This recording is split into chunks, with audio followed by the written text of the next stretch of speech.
Prime Minister, just a quick clarification. Does this government support a two-state solution?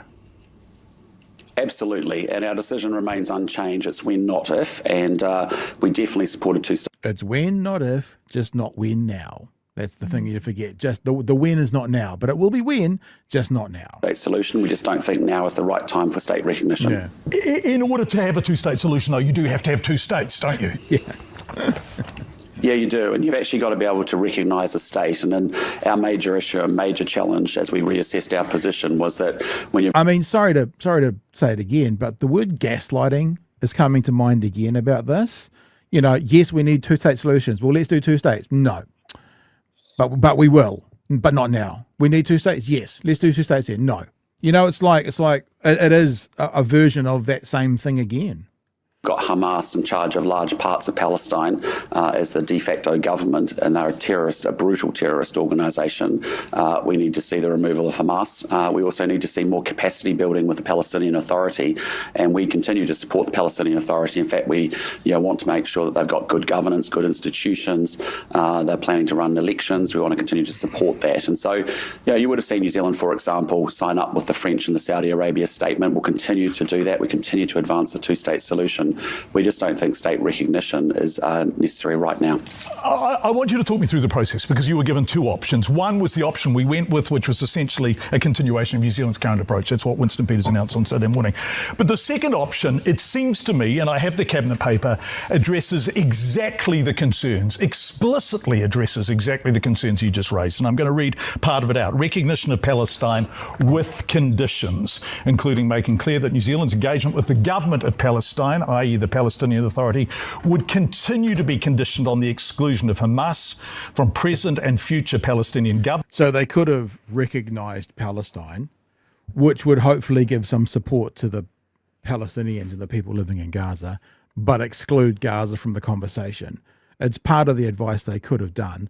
But Luxon's going, well, we couldn't do it while Hamas was still there. It's like, well, actually, one of the possibilities was doing it while they're still there, but cutting them out of the deal. And that just goes to show the word I used when this all came out was cowardly, how much more cowardly it actually is, and how much he's not a leader, because he will not go down a situation of nuance to find the best solution. He'll just, he or maybe his two colleagues will just go black and white, and so now he has to face up to the decisions made by his two minor parties, perhaps unknown, just speculating. Structures and respect for Israel's right to exist in peace and security.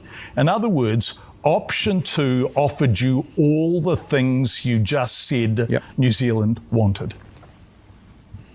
No, look, I mean, there were two options that we discussed, but at the end of the day, you've got Hamas as a terrorist organisation, John, in control of Gaza, a significant portion of Palestine.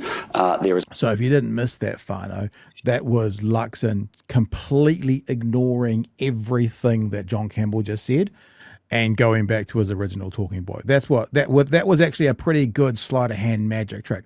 I don't know where that ace of spades came from. He pulled it out of nowhere. That's how good that sleight of hand just was. No role for Hamas in any future government. You need to see them disband, disarm, renounce, and you see Palestinian leaders renounce violence and terrorism. How is that going to happen? And isn't Keir Starmer's point exactly antithetical to you? So the UK, joining Australia and Canada in the last 10 days, has decided to recognise Palestine.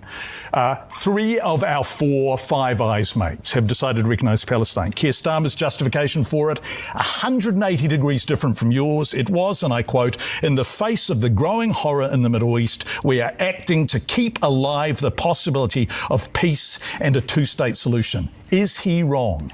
Well, the first thing I'd say, John, is each country is entitled to its independent view. We talk about an independent foreign policy, and that's exactly what New Zealand has.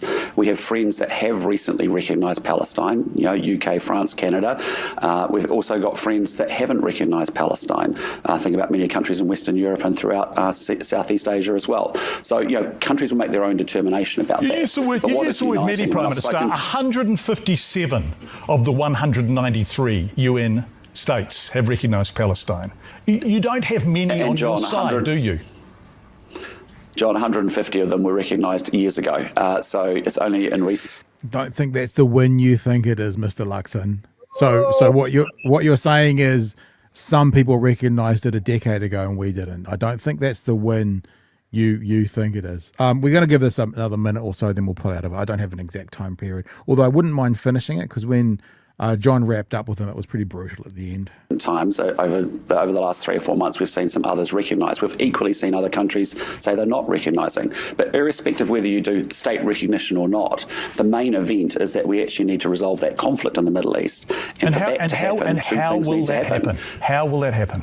Well, the first thing, we need Hamas to release hostages because, John, what happened was 1,200 innocent Israelis. Okay, and this is where we're going to probably pull out because now they're going back to it all started on October 7th. They got to release they've offered numerous times, including on about day 2, to release the hostages. This is now, honestly, this is now going back to the start where you kind of feel like you got to say, oh, no, we denounce Hamas. We're past that. We're so past that it doesn't actually matter.